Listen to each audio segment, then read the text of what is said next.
Ay kasi kahapon bumanat tong si Angel Locsin na tiya pala ni Nery Colmenares. Akala ko nung una pamangkin. Pero tiya siya. pala. Oo. Matanda siya sa dugo, mas bata siya sa edad. Yon. May mga ganun eh. Opo, opo. Yun.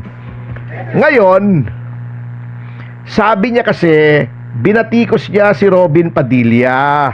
Sabi niya parang, ano nangyari sa'yo?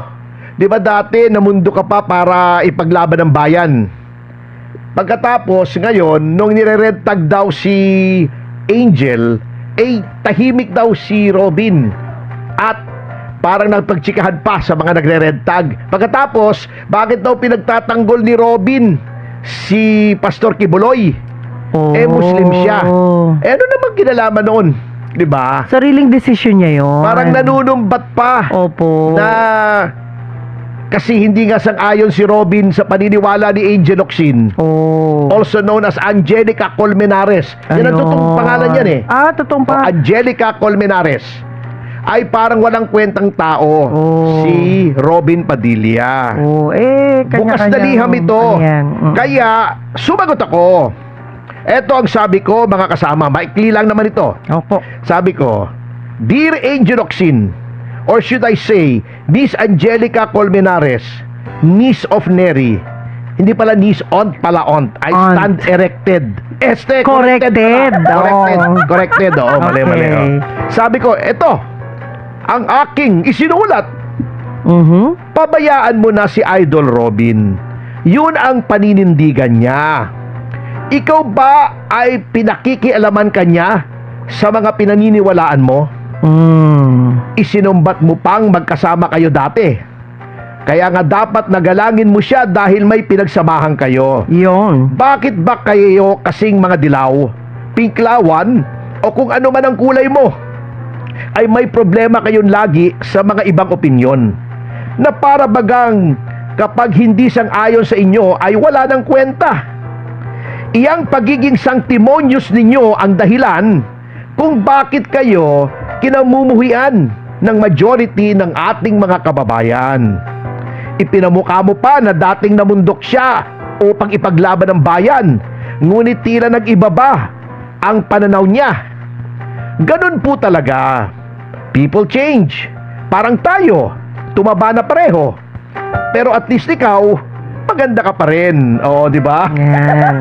Pinuli ko naman siya, no? Si Darna ka pa rin. At ano namang kinalaman ng pagiging Muslim niya sa pagtatanggol niya kay Pastor Kibuloy? Kung sa tingin niya ay biktima ito ng injustice. Wala ba sa Quran na dapat ipagtanggol ang naapi? In poor taste po ang pagdawit nyo sa kanyang pananampalataya. Dapat laging in good taste po kayo.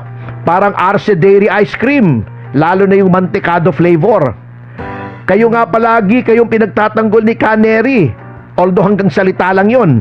Ang hilig manghamon noon sa akin sa Department of Justice. Sa labas daw kami. Pero noong nag-call ako, biglang nawala. Naligaw ng pinto. Ibinoto si Bino ng mga taong bayan sapagkat tunay na tao siya. Yan ang Robin na kilala at hinangaan namin. Hindi plastic. Tulad ng iba sa inyo na ang ekspresyon ng pagmamahal kuno sa bayan ay ang pagbibigay ng dole-outs tuwing birthday. Tinatratong parang busabo sa mga tao na napipilitang mag-agawan sa kakaunting ayuda ninyo. Hilig pang i-flex sa SOCMED yung pagtulong. Ew! Ayun, may namatay tuloy. Nakakalungkot. Opo. Maaring mahal mo ang bayang Pilipinas. Si Robin sigurado ako sa pagiging makabayan niya. Ngunit huwag mong ipagpilitan na kumilos siya ng gaya sa gusto mo. Yon. Huwag tayong maging parang mga Pariseyo na sa tingin nila ay sila lamang ang may angking kabanalan at ang mga hindi sang-ayon sa kanila ay dapat itakwil. Tama ka. Ang utang na loob ng mamamayang Pilipino ay sa Diyos at sa Pilipinas nating mahal. Hindi sa iyo o sa iyong grupo o sa paniniwala ninyong nais ninyong sapilitang sundin ng lahat. Tama na ate, gising na.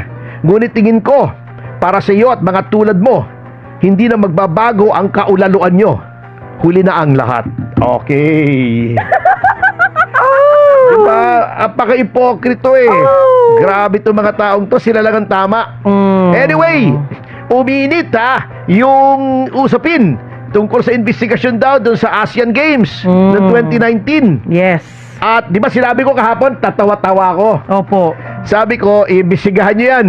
Ang isa sa mga nasangkot dyan, si Vince Dizon, Oo nga. na itinamanda ng Citizens Crime Watch noong 2019. Nandiyan naman sa ating linya ng komunikasyon ang Tagal na Pangulo pala ng nun, Citizens Crime Watch. Ayan. Wala pa. Okay. Oo. Anyway, habang hinihintay po natin si CCW President, National President, Jigs Magpantay, ay pasalamatan natin. Yun. Tayo parehas dito. Opo, Si Direktor Matibag. Opo, yan. At matibag siya. Oo. Ayan. Diba sabi natin nung isang araw, Opo. ano ba naman yung si Matibag? Inuuna pa yung pagpasyal-pasyal Opo. sa Bangkok. Baka gustong bumili ng Bangkok. Sa Bangkok. Pero nagbago. Oo, nagbago! Yun ang maganda. Hindi siya nagbabago ha. Oo. Yung kanyang plano nagbago. Yun. Kasi nung una, kanyang gina-justify Opo. na ito daw ay importanteng anti-scam summit na may mga ibang kinatawan ng iba't ibang mga law enforcement agencies mula sa buong mundo. Opo. At parang nanghihinayang pa siya na hindi pumunta kasi makakatsikahan daw niya.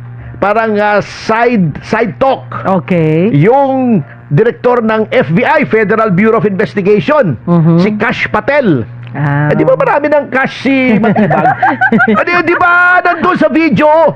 Nagkumain sila sa restaurant, tinanong nila kung magkano yung bill, sabi sa kanila 100,000 something. Di ba nagyabang siya, sabi niya, uy, ang liit pala, ito 1 milyon, di ba naglabas ng 1 milyon, di ba? Di ba? Yun lang, yun lang. Marami ng cash, gusto pang kausapin si Kash Patel. Kash Patel. Ano ba naman yan? No, anyway, natauhan. Ayun. Tinatablan din pala. Oo. Hindi, nag-isip lang yun, sir. Meron pala siya noon. Nag-isip.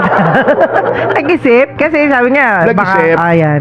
At sabi niya, hindi na daw siya pupunta. Yun. Oo. That's it. At magpapadala na lamang siya ng kinatawan mula sa NBI. Good at idea. At tamang desisyon yan. Opo, good idea. Alam niyo kung bakit? Hindi naman sa pag-ano. Opo. Alam niyo, yung NBI talaga, magagaling ang mga tao dyan. Yung mga karir, ha? Noon. Tagal na dyan. Noon. Hindi, kahit ngayon. Oo. Marami akong kilala dyan. Yung isa nga, estudyante ko pa eh. Ayan. Maraming magagaling dyan na alam ang ginagawa nila. Opo. Si Matibag, hindi naman karir yan eh. Hinugot lang yan. Kung saang ewan eh. Pero lawyer siya, di ba? Hindi naman marunong sa law enforcement yan, sa investigasyon, sa intelligence. Hindi naman karir walang yan training. Walang training. Di ba, politiko yan, kung tutusin mo. Sabi nga Opo. ni kaibigan nating Egay Arice, political operator yan di ba? Bigyan mong ilalagay dyan. Anong alam niyan doon sa pag-uusapan? Dekada ang kailangang training para makapag-discuss ka ng maayos doon. Ayun. Anong i-discuss niya ron? Isasampi na si Mike Defensor, di ba? Yun ang masakit. Yun ang gagawin niyo roon, di ba? Kakain sa restaurant na may dalang 1 milyong piso. Yung grabe. ba? Magmura sa telepono. Di ba yung dinedetrate niya, kumalat galit na galit yun siya. eh. Ay, happy. Video. 1,000 live thank you viewers. guys. Our YouTube. Salamat po. Thank you for watching. Yan. Hindi rin siya makikipag-usap ng maayos dun eh. Ayun. Maigi na yung isang tao na matagal nang pinag-aaralan niyang anti-scam. Oo, yung anti-fraud. Opo. Dito sa Pilipinas na mga multinational crimes. Kailan lang naman siya sa NBI eh. At lahat ng oras doon ay ginagamit niya para iharas ang mga kalaban ng pamahalaan. Anong isasabihin niya roon? Ganito po, Mr. Kash Patel, kung paano mangharas ng mga kalaban. Nako. Out of tune yan, attorney. Nga eh. Maigi Nakakahiya naman. tayo. Okay. So, ayan na. magpapadala na lamang ng kinatawan. That's good. Sorry, Mr. Matibag ha, hindi natuloy yung iyong pasyal sa Thailand. Alam mo, may naalala akong kwento dyan eh. Alin po? Yung isang kaibigan ko, isang beses ha, tumatakbo siya, tuwan-tuwa siya. Aha. Sabi niya, oh no, it's a boy! Ay! It's a boy! Akala ko nanganak yung asawa. Oo. Umiyak pa siya eh. Sabi ko, it's a boy! Oh, bakit? Hindi na ako babalik sa Thailand. Teka, ganon. Ano ba yun? Ba't napakang ganon? Attorney, ha? Di ba maraming ladyboy doon? Ah! Yun. Wrong mistake. Wala pa ba si Okay Mr. na? Magpantay? Walay pa. Ang buhay pa. Buhay pa naman. Preparation. Ayan na. Ano yan? Wala Baka pa. pwede po sa telepono na lang, wag na sa Viber. Oo. Phone na lang po. Para punpats. Kaya lang, wala Ayan. yata punpats yung ating Viber eh, no? Oo. Ayan! Anyway, kasi kaya po tinatawagan namin si Mr. Magpantay, si Mr. Diego Magpantay, Opo. na pambansang pangulo ng Citizens Crime Watch, ay sapagkat yung sinasabi natin kahapon, di ba? Opo. Na si Vince Dizon ay kasama dito sa iimbestigahan ng NBI, Ayun. ay idinimanda po ng Citizens Crime Watch yung grupo natin. Opo. Yun pala yun, Kasama no? si Mr. Magpantay. Oo. Natatandaan ko tuloy pag Biglang alam mo, lumabas. tuwing naririnig ko yung pangalan ni Mr. Magpantay, naalala ko yung Sina Ramon Zamora, yung Diego! Magpantay! Hindi. Diba? Ano? Diego! Sumuko ka na! Sasabihin ni noong nandun to siya sa nagtatago siya, nagtatago. Opo, Diego! Yung mga pulis, sumiko ka na! Sabi ni Diego, hindi ako susuko! Diego, sumuko ka na! Napapanigiran kita! Ala! Sabi ni Diego, hindi! Hindi ako susuko, marami ako!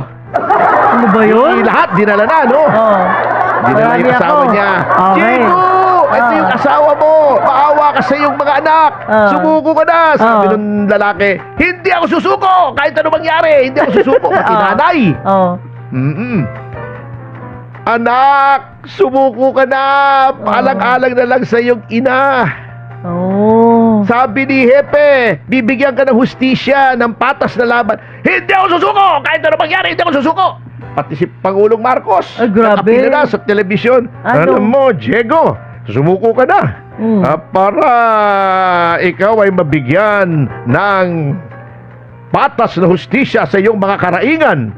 Sabi ni Diego, hindi ako susuko! Sabi ng Yun pa tao, rin. nung lalaki, hindi ako susuko! Okay. Ang tagal, mga 3 araw, nainis na yung hepe ng pulis. Aba, di ba ayaw mo sumuko? Eh, hindi ako si Diego eh.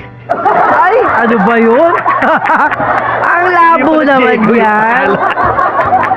Grabe. Hindi ako si Diego. Ayan na. Ayan. Wala pa ba si Diego? Diego, sumagot ka na! Uy, matatawa sa atin si Diego. Yung yung kasama natin sa Anyway, Sa eto si taping? Diego, si Vince.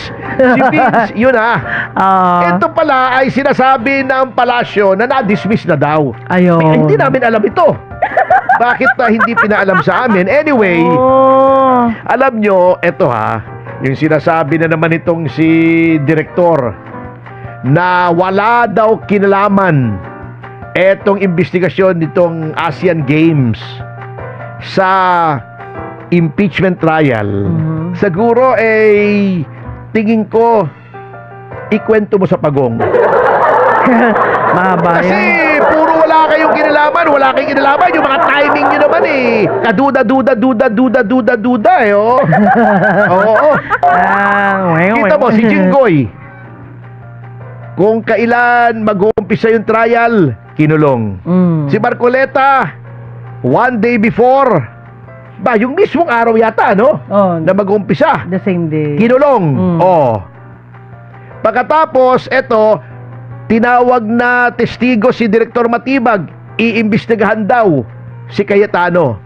Sino maniniwala sa inyong walang kinalaman yan? Pinaglulo ko nyo para naman ini-insult ninyo ang aming intelligence Ano yan, attorney? Parang intimidation ba yun?